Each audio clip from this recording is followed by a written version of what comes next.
let me explain who is René Karsenti. We have a distinguished speaker today, René. He was a president of International Capital Market Association, ICMA, and he's currently senior advisor and honorary president of ICMA. And he was a former board chair of International Finance Facility for Immunization and honorary director general of European Investment Bank. But I think that it is better for him to explain because he had so many achievements in his career. So René, can you introduce yourself, please? Thank you very much, Koji, and many thanks for your invitation to TICAD, Koji, and the sponsor of these conferences.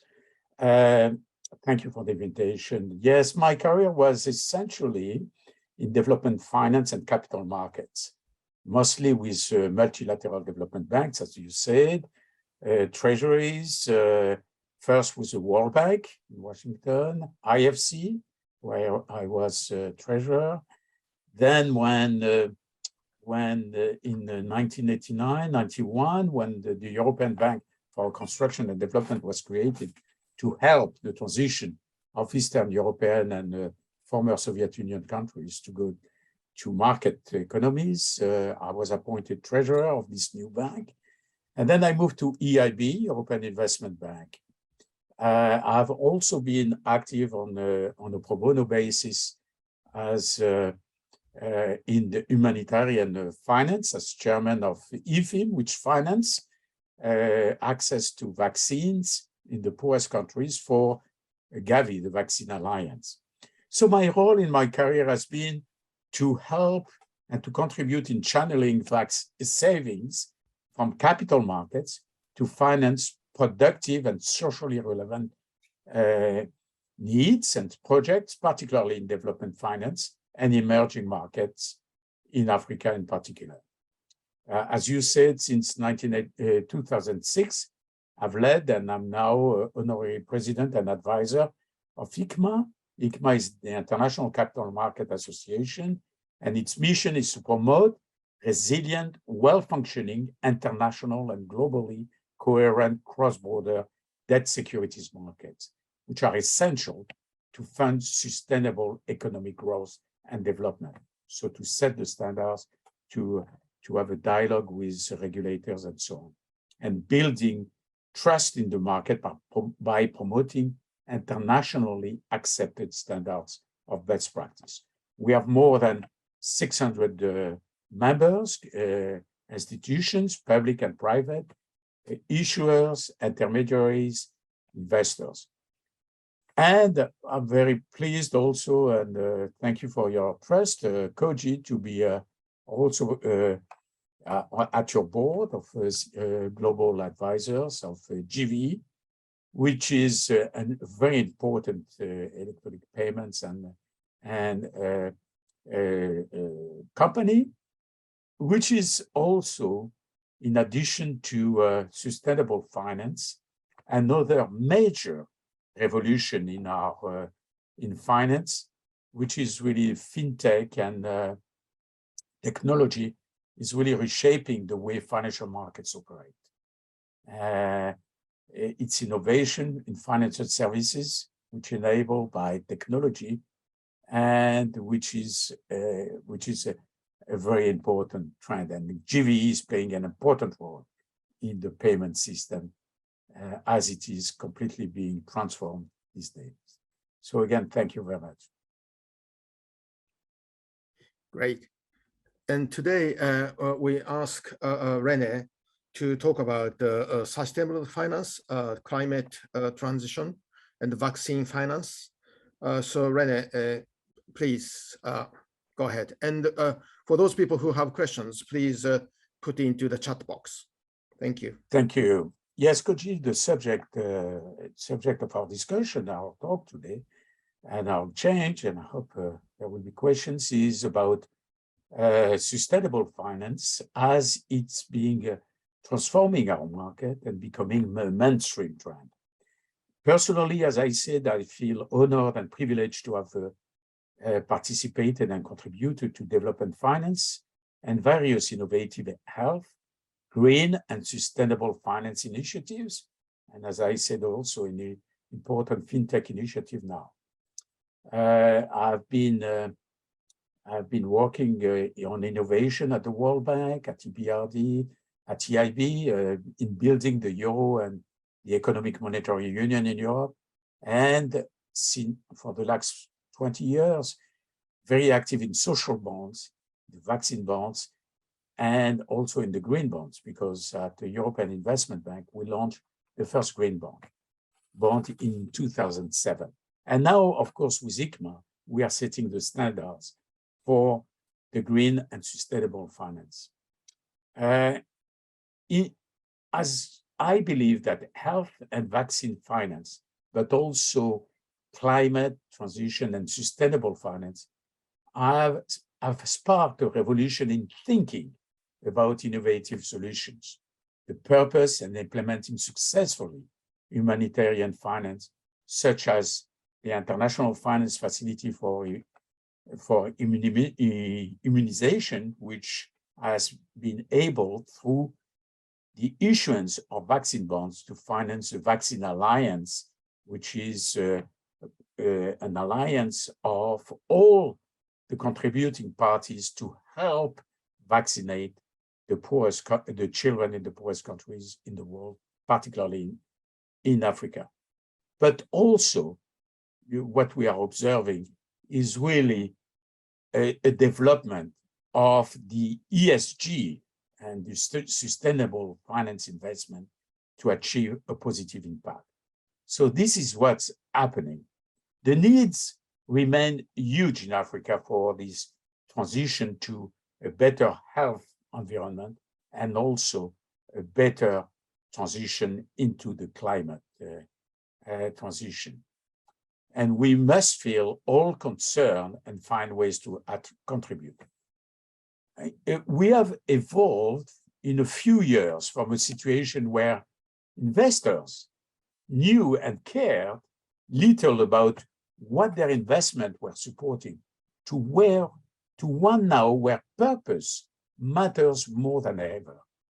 In the future, for every investment, we observe that investors are asking, how is this making a positive impact to society? And will expect solid impact data as a response. So this is a way that investments are being channeled more and more towards important projects which are making an impact in the climate transition, in social improvement, in health improvement. And this is a welcome development. But we should recognize the urgency for action, particularly in Africa, and the power of investment, collaboration, technology, and innovation will get us there. The challenges are huge, but I think through an active channeling of these savings toward this project, I think we will achieve. More than ever, I believe that the green and sustainable finance remain the future of finance.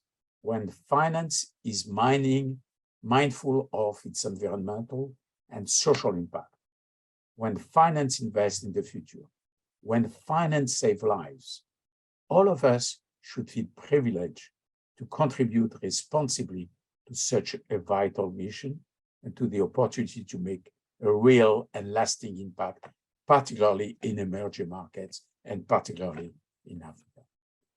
So, Koji, if you allow me, perhaps I should like to start by talking about how we can make progress in financing and our experience in financing in the health sector, in the vaccine sector. And then I will talk about how we can finance the huge challenge of the transition in climate transition and financing these particular transitions and the challenges and the solution I see for Africa in particular. Yes, please.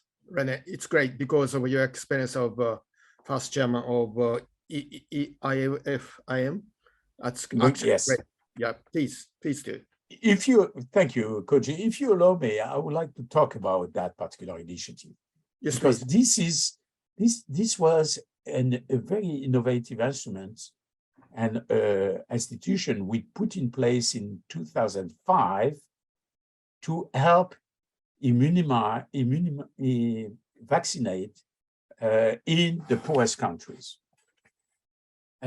Protection from disease, from immunization is taken for granted. But what we observed every year in the poorest countries, some 20 million children were missing out on vaccinations against the most common disease, making them vulnerable to sickness, disability, and death. Each year, more than 1.5 million children die from preventable diseases like diphtheria, pneumonia, diarrhea, and yellow fever.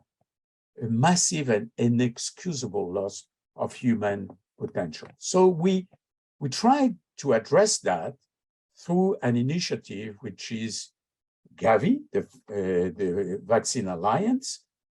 And one of the main reasons for this global failure was a lack of predictable funding that allows developing countries to plan and implement programs to protect and improve their children's health. So we created the International Finance Facility for Immunization to collect funds from donors, mostly governments, over a very long period of time.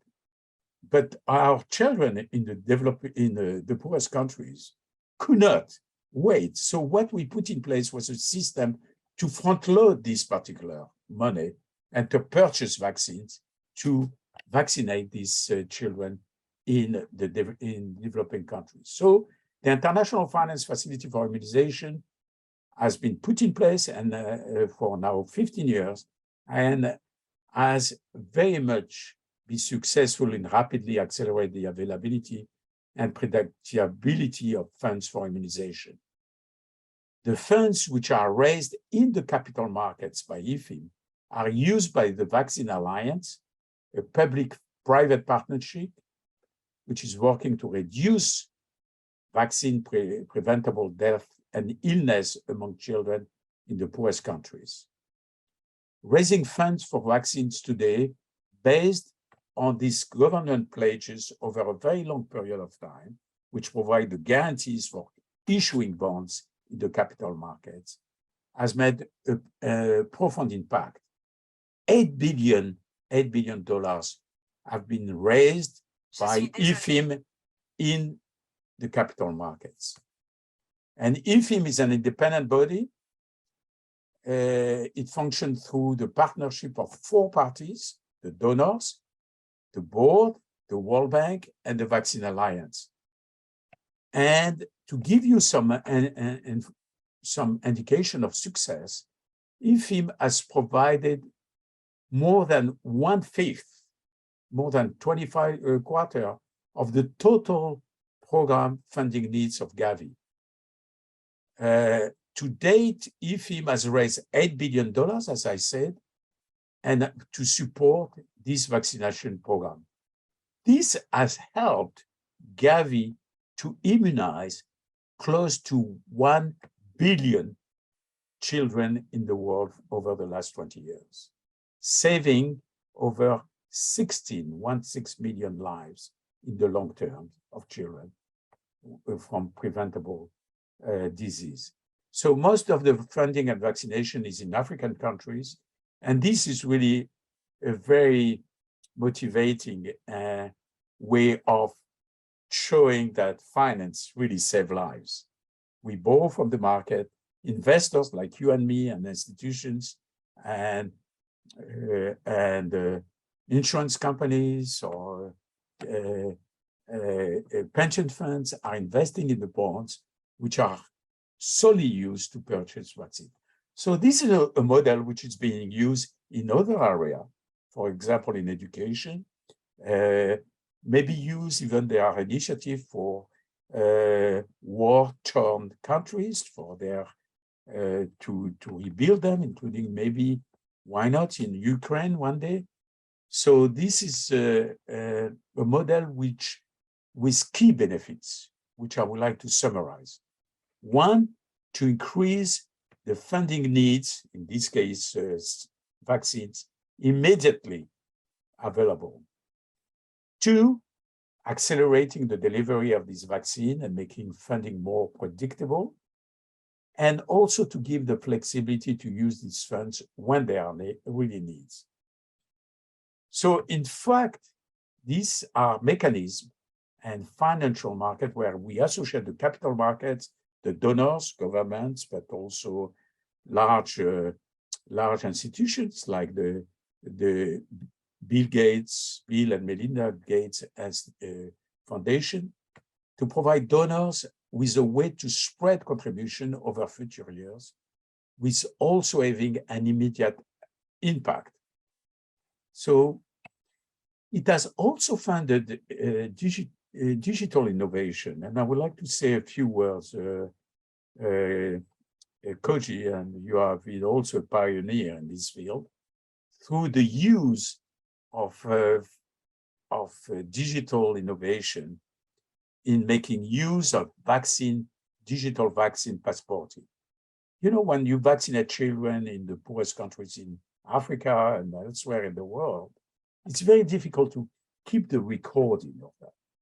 So what GAVI, IFFIm, but others, and now Koji's GVE is doing that, is to use digitalization to record this vaccine passporting, which has been very, very much important, of course, during the COVID years. The model I've been describing, IFFIm, has been also broadened during the COVID, period, when we have been using. It has been created. We have created this particular COVAX system to collect money to donors and to try to do advanced purchase of the COVID vaccines to help vaccinate also in the poorest country, including in Africa. So it's a win-win situation where you have the donors, you have the capital markets, including savers like you and me through our pension funds, our investment funds, which are contributing in channeling these funds towards the purchase of vaccines, but other activities. It's a model, it's a structure, it's a financial structure which can be used in other development finance areas like education and others. So this has been a very satisfactory activity and very successful indeed, and particularly in Africa. Another challenge I wanted to talk this morning, a huge challenge for all of us, but particularly in Africa, is climate transition and how to finance the climate change adaptation and to finance sustainable infrastructure. And I'm sure, Koji, you and I and others will share this particular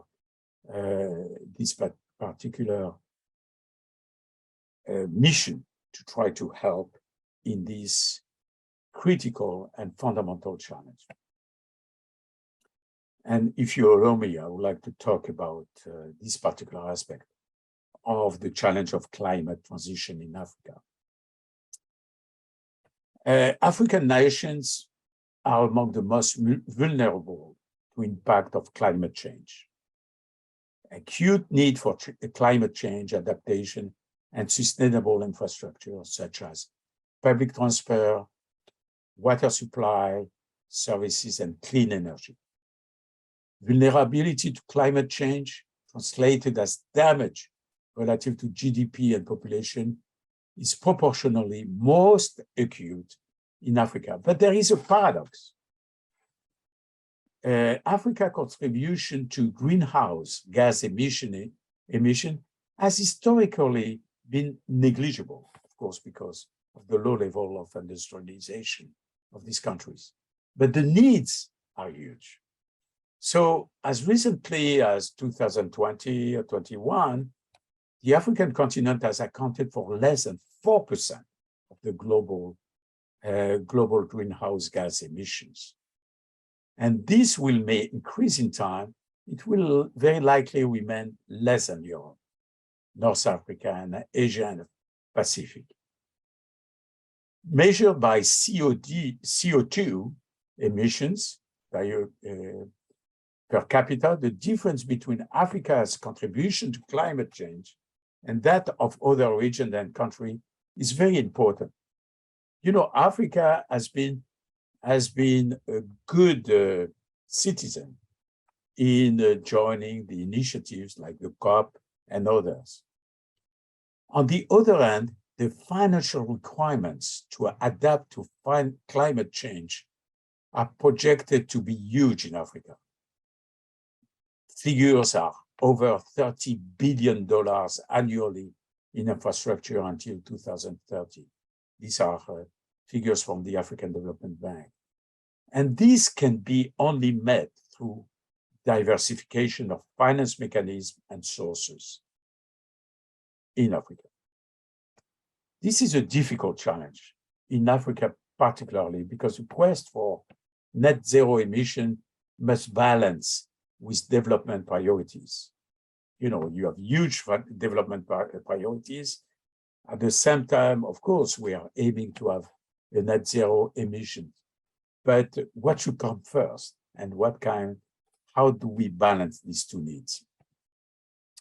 As I said, Africa has been a good citizen in initiatives, and particularly has ratified the Paris COP agreement on climate change, and has committed to reduce carbon dioxide emissions through national programs. The particular climate-related challenges depend on circumstances and geography. Several African countries will need to look at scaling down their exposure to the fossil fuel industry if they are to meet their commitments, in order to meet global commitments under the Paris Agreement.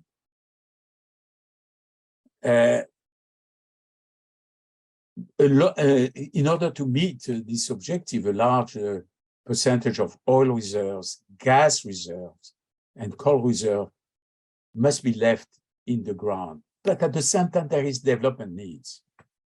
And growth will need to be achieved in other sectors to replace the revenues which will be no longer being earned from fossil fuels.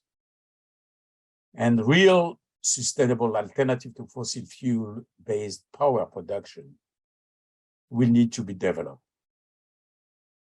And as I said, it's a challenge. Government will need to make public policy shift in favor of a greener and more climate resilient economy. They are doing so. And government involvement is also vital for encouraging the green finance. Let me give you an example. There is an extreme lack of electrical infrastructure in many parts of Africa. And this presents an opportunity for African countries to be at the cutting edge of sustainable development, not only in the power sector. Lack of legacy infrastructure based on fossil fuels will allow the country to leapfrog, this, and to adopt international best practice tailored to unique African conditions. And this is what's happening. African countries are indeed implementing climate transition techniques. Africa has a large opportunity to implement policies and attract foreign direct investment in low carbon energy, because these are good for the climate transition, but they are mostly profitable for investors. digital infrastructure and other projects which can create jobs and stimulate the local use of renewable technology. Another example I will give is increase in internet access and related infrastructure in Africa could also have a profound impact across the continent on individual and national growth. Koji, we spoke about this application in the health sector, but of course it applies to a large range of sectors. So, although Africa is blessed with huge potential for solar and wind power, for example, the continent currently accounts for less than 1% of the global solar power generation. So this is also another area which is being developed and where there is investment for the public as well as private investors. Solar generation offers particular promise as a renewable energy source. But we have to keep in mind difficulties in that field as well, because they face challenges in the solar and renewable energy, like wind and solar. For example, the intermittent availability.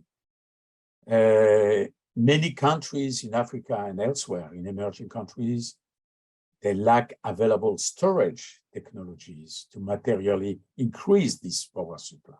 So these are very challenging difficulties. Another challenge is Africa's rapid urbanization.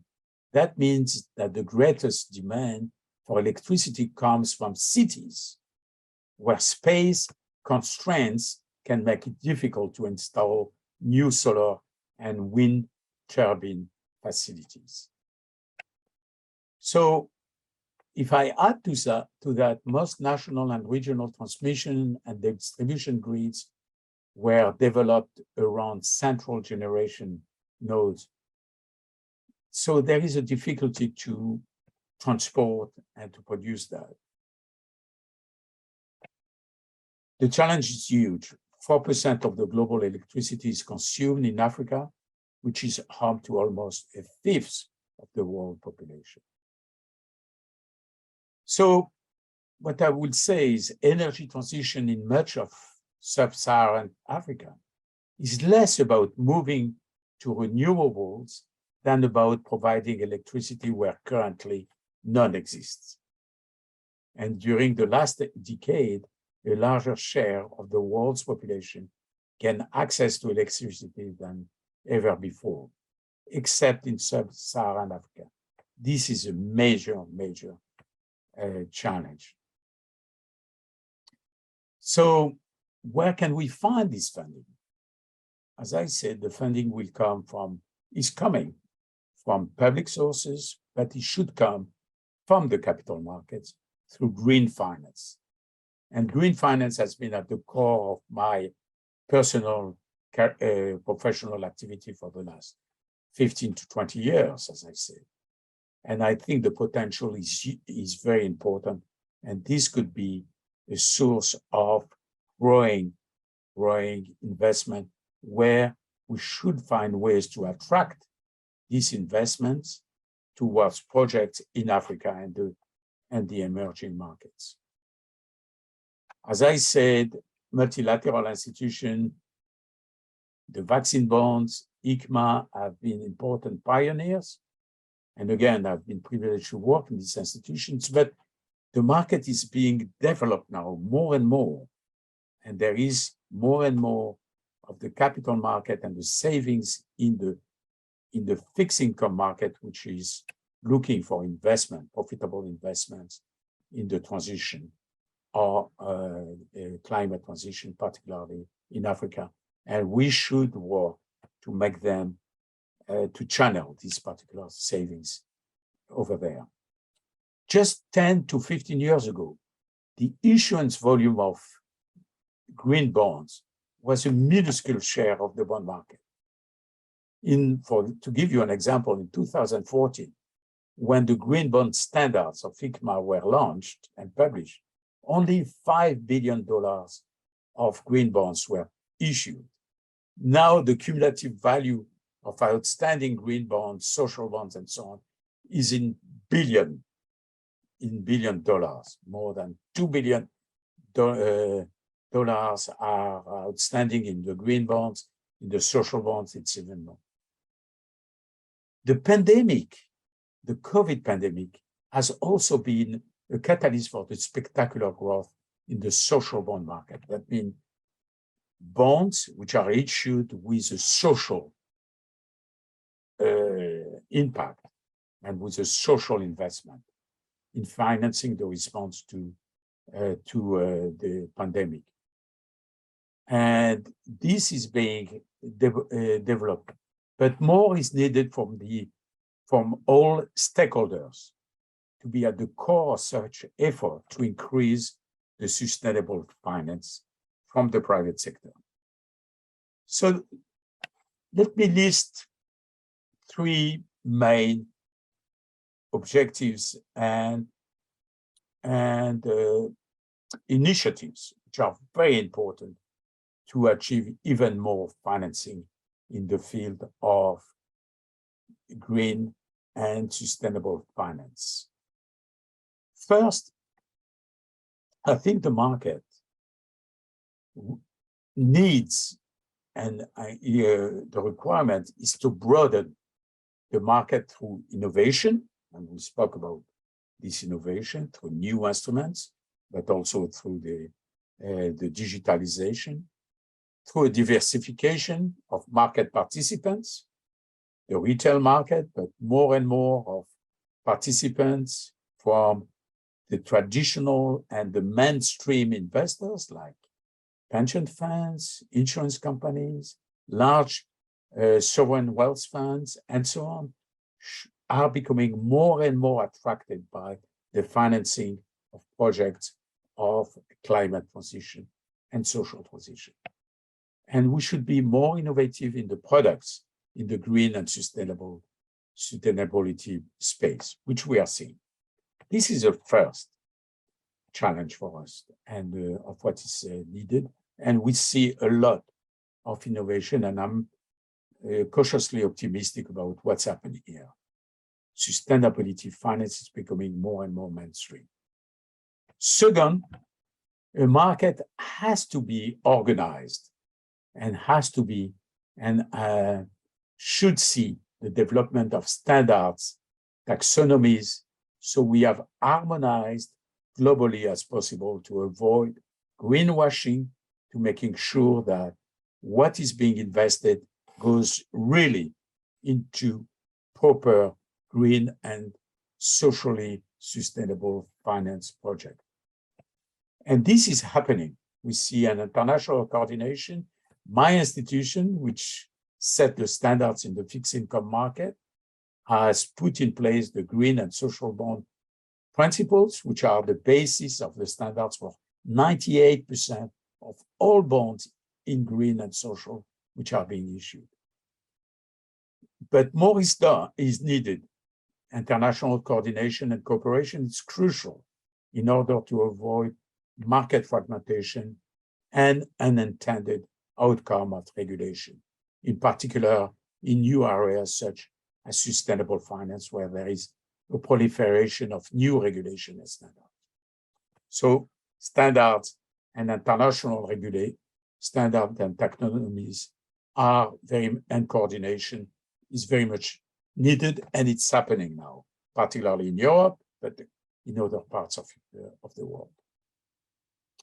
The third aspect, which is very important to work on and to continue to work in order to making sure that more and more investments are being channeled in this area, is enhancement of disclosure in reporting by issuers and investors.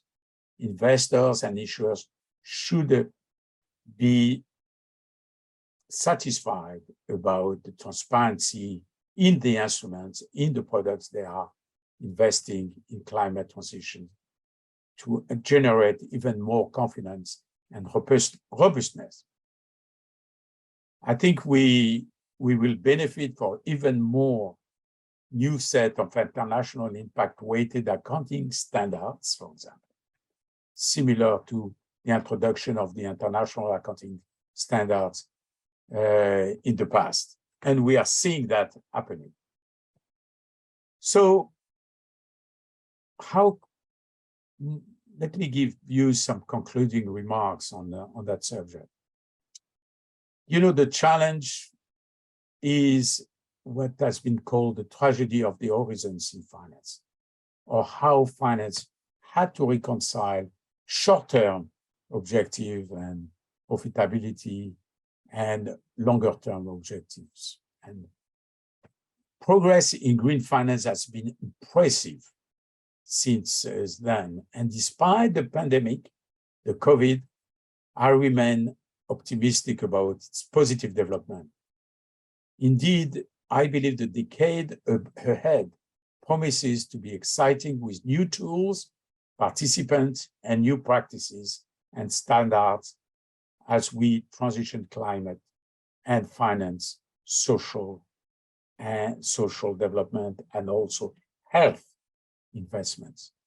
More than ever, I believe that sustainable finance, humanitarian finance, green finance remain the future of finance. When finance is mindful of its environmental and social impacts, when finance invests in the future, when finance saves lives, and as I said, all of us should feel privileged to contribute responsibly to such a vital mission and to the opportunity to make a real and lasting impact, particularly in the less privileged countries and the poorest countries in the world, in Africa and elsewhere. Thank you for Koji and others for the opportunity to speak on this subject. René, thank you very much for your presentation. Let me unmute Tabata-san, and he has some question. Tabata-san, go ahead, please. Yeah, René-san, so good morning. Yes, thank you very much for your presentation from many aspects. And I have a question for social health investment products, social investment products. As far as I know, there are several kinds of funds for healthcare funds, and like GAVI, WHO, and UNICEF, and so on. And it's my understanding that these kinds of funds supporting for the existing product for the cost of goods or transportation cost and so on. That is a fund for the such kind of social funds. Yes. Yeah. On the other hand, I think now, so Africa is now a very important territory in the future for all the countries. Yes. So taking into account Africa, I think that as you may have same opinion that so malaria is a very important disease, yes. And at this moment, now there are several social funds for the existing product. However, there is no fund at this moment. So GHIT is the only fund for supporting the development cost of malaria. Just GHIT, yes. It's my understanding. And my understanding is that GHIT fund is very small to cover the big clinical trial of malaria development. So why such kind of situation happens? So maybe GSK need 30 years to develop the product, and at this moment just 30% effective product, and so on. So maybe so. I think that many funds saw that cost it is not cost effective. Yes. So why are there any solution to support the development cost of the malaria vaccine in the future? I think it's a very difficult question, so I wish to hear your opinion. Yeah.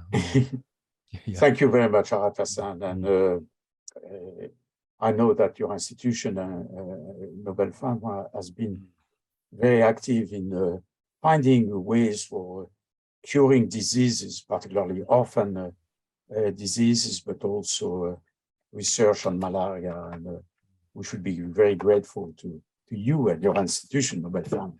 And I feel privileged to be on your advisory board, Arata-san. You are absolutely right to say that malaria is one of the most difficult and damaging disease in Africa and elsewhere, which we have to find, and we have to find ways to eradicate or at least to reduce. There are initiatives, of course, to prevent and to help treat malaria, but there is no actual large-scale vaccination program. The difficulty is to making sure that the funding of this very complicated and long research is being found. And again, as I said, the model I've described, which is a model where you put all interested parties, all stakeholders together, I mean, the pharmaceutical industry, the governments, the development institution, WHO, but also philanthropic institutions and investors and the capital markets together to fund it. We've seen some example of that. And you know that, of course, that there is a first vaccine which is being tested in the market. What is needed, and you are very well placed to understand that, is that a private institution like you, which are responsible to its shareholders and to its staff, has the reassurance that the huge amounts of money in research and development could have, at the end, a channel to be used. In other words, that there should be, you are pouring millions, hundreds of millions of dollars in research and development for malaria vaccines, for example, but there should be a comfort that there is an institution which is prepared to purchase large amounts of these vaccines, if they are successful, to give you a comfort that there is a way to reimburse for the cost of development. And there are very few institutions doing that. And you know that we are trying to develop that. There is GAVI, together with 𝗁𝗍𝗄 and other institutions and sovereign institutions, which have committed to purchase the vaccine, even during its last phase of development, even as we were the vaccines currently in place, even at Glaxo, this vaccine has not been proven to be effective totally, but they are prepared to purchase it and to give the comfort of the pharmaceutical industry that there will be a purchase. But of course, what happens if that fails? If the tests are not, if the vaccine is not as efficient as it should be? This is when philanthropic and foundations and governments are coming into the picture. They should give the comfort that they will step in and they will guarantee the private investors who are funding this particular purchase of vaccines and could reimburse their investment. This is where, as I said, all parties have a role to play. The investors who want to commit money for a socially useful project, but at the same time, they want to be protected in case something fails. The governments, the foundations, the philanthropic institutions, the insurance companies, who can insure the private investors that they could be, at least they could get back their capital if the development does not work. And we are working on that particular way of putting all the parties, as we did with the vaccine institution, with GAVI Alliance, with IFFIm, to making sure that we are prepared to channel that. Because we can find a cure and use a vaccine against malaria, but it's extremely costly, it's complicated. But parties like you all should work together, universities, pharmaceutical laboratories, governments, the countries in Africa and elsewhere should work together, but find solution and ways and structure to making sure that all parties which are willing to finance find a way to have part of their risk being covered. And we are working on that. There is an example, as I said, with GAVI, which is financing a first vaccine with an experimental project. But this vaccine works, but is, you know better than me, its success is successful for a large proportion, but not enough. But there will be improvement. But we should find a way to channel all these willing financiers into it. And we'll find a way. And what we have done in the past with IFFIm is an example of what could be done. Thank you. Yeah, thank you very much indeed. So I understand that we have to develop to some stage that some investor wish to invest. Yes, that stage. Yes, so that is important. Yes. Yeah. Thank you very much indeed. Yeah. Because you can invest and doing well with your investment, but making good as well. That means you can more and more, and this is a generational change as well. More and more savers want to make sure that they invest, they protect their savings for their retirement times, but at the same time, they want to making sure that what they invest is for good purpose. And this is the opportunity I've been talking during my talk. Thank you. Yep, thank you very much indeed. Yeah. Igarashi-san, do you want to talk yourself, or do you want me to read your question? Okay, so there's Masao asked you the question. So many thanks for your presentation. Since I'm equity guy, not familiar with the social impact bond market, we have several equity investors who runs impact funds. So I can guesstimate a broad concept of social vaccine green bond. However, could you elaborate for institutional investors' benefit for such bonds? So René, you mentioned about ICMA has played a role for using this vaccine bond. And Masao is asking, or is this kind of initiative comes mainly from social contribution, from not income gain purpose? So he's asking whether where the capital is coming from to finance. Yes.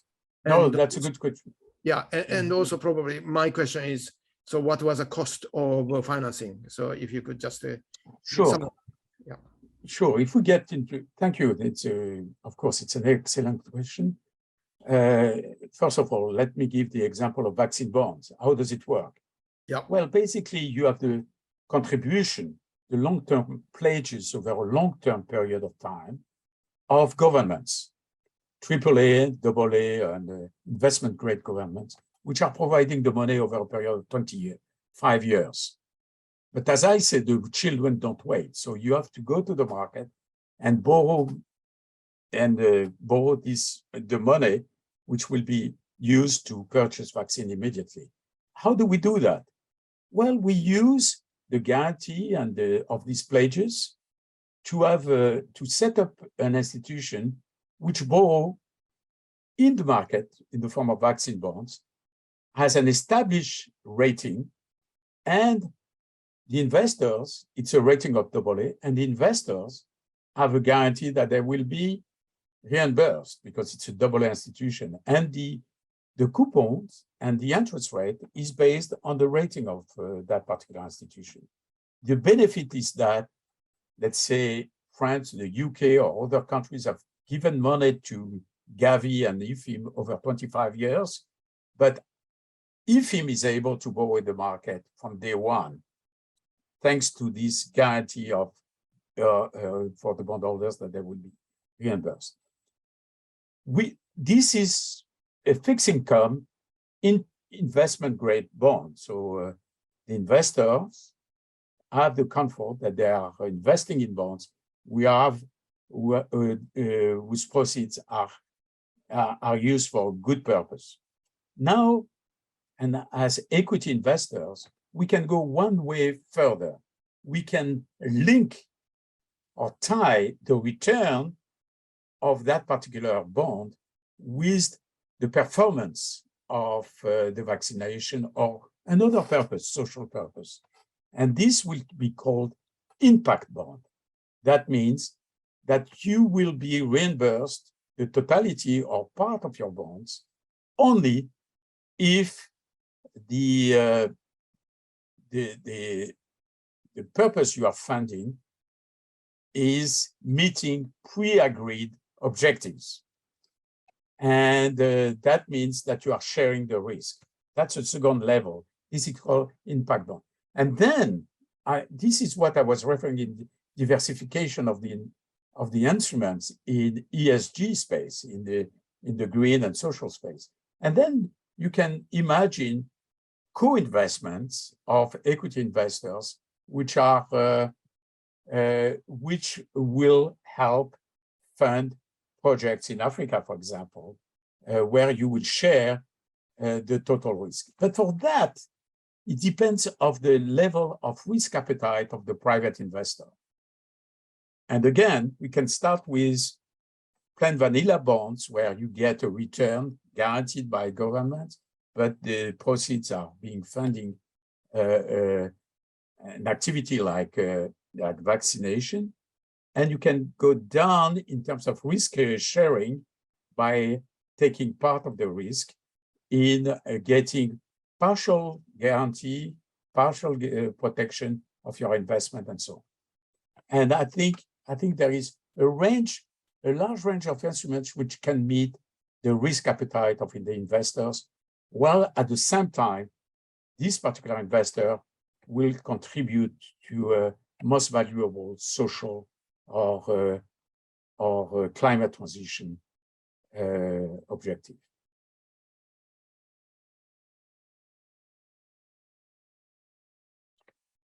Good. He is very happy with your answer. So, René, you mentioned about Bill Gates, and you have in the past mentioned that he has redirected GAVI to be positive way, more efficient. Could you elaborate? What did he do and how GAVI has become such a more effective vehicle for the Vaccine Alliance? Yes, the Bill and Melinda Gates Foundation has been very important and instrumental. It was one of the stakeholders who have established the alliance, where all the stakeholders for better vaccination in the poorest countries were sharing that common objectives. And they were very instrumental in putting together this GAVI alliance, Vaccine Alliance, but they were not the only one. They were all the stakeholders, governments, the manufacturers, the drug manufacturers, the multilateral development banks like the World Bank, and the international organization like WHO were part of the organization, and the foundation, philanthropic and foundation, as well as private investors. So they were very instrumental in putting together this institution, which were making the decision collectively by trying to fund this and to meet that particular challenge back in 2000. And they were successful because, as I said, in 20 years, they were able to accelerate the vaccination and vaccinate up to 1 billion children and save more than 15 million lives plus economic benefits.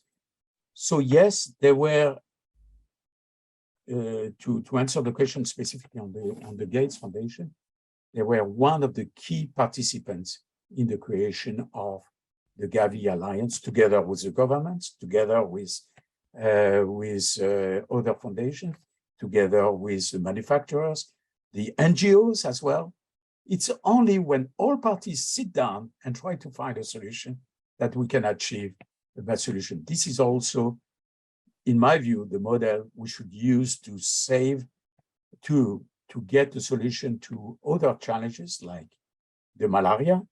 It has been a proven model also during the COVID period, when COVAX was put together, when all the interested parties collectively collected funds and investment to purchase vaccines, COVID vaccines, for being used in the less developed countries. Great. Mr. 𝗁𝗰𝗶𝗄𝗏, do you want to speak out your question, please? Oh, I see. Okay, thank you very much for very informative presentation. And I admire your leadership role in various areas in the prestigious organization. And my question is, when providing finance to meet the needs of vaccination for the poorest children countries, are there any guidelines or standards for when you select those people or countries? Any priority, for instance, population of such children, or delivery and storage infrastructure, or seriousness of the disease, or creditworthiness of the country? How can you select the very good question, of course. What I've described is where I can make a contribution with my experience, which is the use of capital markets. And I described the institution which goes to the capital markets and collect the money solely for vaccination, which is put at the disposal of the GAVI, the Vaccine Alliance. It's the Vaccine Alliance which determine collectively with all the stakeholders I was describing before, the priorities in terms of which disease they will address, which countries, which volumes of activities, and so on. And I can tell you, this is a group of extremely motivated and collectively expert in the field, which are selecting it. And there is no big secret, they basically, the sectors or the diseases they have been selected from at the outset were the same diseases we are vaccinating our own children in the developed countries, But these countries were like pneumonia, diarrhea, measles, and so on. These were the fundamental vaccines they have been offering. And now they are adding, hopefully, new vaccines like the malaria and so on. So it's a group of all the stakeholders, the most interested, the special stakeholders, all of them are around the table at GAVI Alliance. And I believe this is a model of extreme efficiency, because you have all these people at the same time. They do not necessarily agree with the priorities, but at least they come to conclusions because they are driven by one objective: reducing death and vaccinate as many as possible people in these countries and making available these vaccines. And again, it's the recipient countries, it's the donors, it's the philanthropic countries like the Gates Foundation, which provides 15 to 20% of the total funding. We are talking of $2 billion of needs every year for GAVI to purchase these vaccines. 25% was coming from the institution I described, the capital markets. the governments are the main providers, but you have also foundations like Gates and others, and all of them are discussing and establishing priorities and strategies to reach out to this. And they have been extremely successful, but the challenges are still lie ahead. I give you an example of the challenge. The COVID period has slowed down, the spreading of the activities in these countries like Africa in the traditional vaccinations. And there is a catching up now taking place, which is important. But I'm confident this is a group of remarkable experts which are determined. My role was a modest role to go to the market and convince the BlackRocks, of the world, the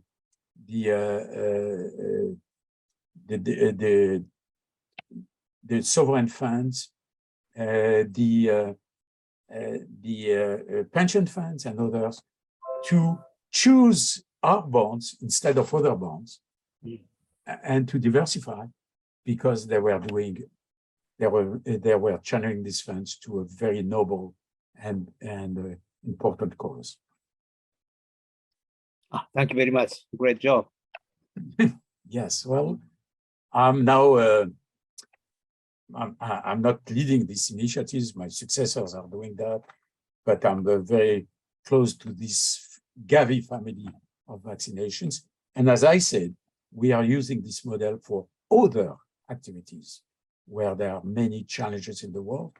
I mentioned education, and there is the equivalent of IFFIm for education now in place, IFED. The same could be applied to green finance, could be applied to construction in war-torn countries. There are many. This model, we wanted to show that the model works and could be used in other important social and climate-related areas as a response for the financing of it. René, can I ask two questions? Well, what is, do you think that COVID-19 GAVI COVAX initiative was regarded as a success, or because African nations, there are certain countries which didn't really receive vaccine early days. They have been putting as a later. So that's my first question. And the second is, for the monkeypox, all these things, are there any sort of initiative you think that, again, the GAVI is going to play, or COVAX is going to be used for the further vaccination? Yes, certainly. Well, no, COVAX cannot solve the entire problem, which is huge, which was, we in the developed country, we had access to COVID vaccines, but this could not have been efficient without vaccinating the largest population, which did not have access because of financing. So very early on, and I took part of this initiative, we pushed the donors to use the model of GAVI to making sure that there were contributions from the rich countries to access and to earmark part of the production of the COVID vaccines for Africa and other countries. Was it enough? Certainly not, because first of all, because the production of vaccine was not enough, but also because the funding was not enough. But it made a difference. I believe $2 billion were put aside to collect, to purchase COVID vaccines, and have been redirected to the poorest countries to vaccinate. So I do believe, I'm convinced that the model was the right one to organize, to making sure that donors, governments, but also philanthropic institutions were available to provide money to fund it, and also to provide expertise of the GAVI, which GAVI has built for 20 years, for channeling, these vaccinations. It's all a logistic, an entire logistic to put in place. To give you an example, bringing to in the middle of Africa, in the bushes, to bring a vaccine which is refrigerated, which is in the cold chain. It's like sending an ice cream from Europe to the middle of Africa and making sure that it stays cold and being delivered. All this expertise exists and has been put in place, and the logistic exists with GAVI, WHO, and others, the World Bank and others who have provided that. So I'm glad that COVAX was put in place. More is needed, more funding is needed. More funding is needed also for research and development, like CEPI, which is another institution which has been put in place for research and development in new vaccines, including vaccines, malaria vaccine, anti-malaria vaccine we are talking about. It's a huge task, and the needs are very important. But a difference has been made over the last 20 years, and I'm glad, and which has cut by half the death of children under age 5 in the poorest countries in 20 years. This is a huge achievement, which has, of course, which can be measured in terms of number of deaths, but also in terms of economic benefit of having a healthier population in these countries. Great. Thank you very much, René. I think that we have already exceeded 60 minutes.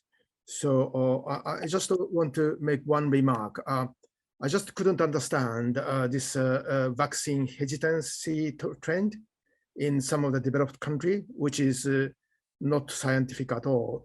Do you have any idea why this has started that way with COVID-19? I didn't really see such kind of vaccine hesitancy before.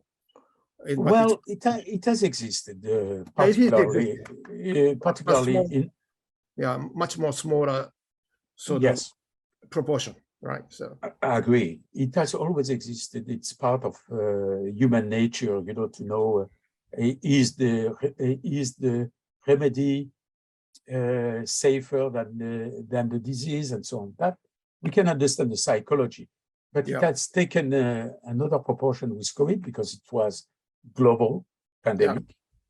Second, it was a very, very fast development of a new vaccines, and there were legitimate questions about how safe it was. But some of the reactions were excessive. And as I often said, personally, I think a discussion and philosophy about vaccines has been also a privilege of rich people, I must say. Because I personally have been in Africa, invited by GAVI to visit some of their clinics in the middle of Tanzania, And I can tell you, I saw the mothers walking 2-3 hours in the bushes to come to the clinic to bring their children because they knew instantly the benefits of an anti-diarrheic pneumonia type of anti-diarrhea vaccine can bring in terms of immediately cutting lives. So there are questions, but I think the benefits of vaccine have been proven, and there have been a lot of fake news as well in terms of vaccines. And as I said, I see more of these objections in the developed countries than in the countries which are in real needs of these standards. What is standards here? Vaccines for our babies. They save lives immediately. You can see it. an introduction, I saw in Tanzania, an introduction of antidiarrheic type of vaccines, cut, and you can see that in the graphs, cut the newborn death immediately. Right. So mothers realize that, Yes. and they are happy to be vaccinated. Obviously, we had experience with these vaccines. It was not the case with COVID, but it has been proven that these COVID vaccines have been able to cut death and certainly to avoid the most grave forms of COVID, and we should use it. Thank you. Absolutely. Well, everybody, thank you. Let's thank for René for his great presentation. Thank you. Thank you for the opportunity to speak. Yes, thank you very much. So this session is co-hosted by GAVI and Aston University and Pediatrics Department of Oxford. Thank you very much, René. Thank you all for inviting me. Thank you. Bye-bye. Thank you. Goodbye.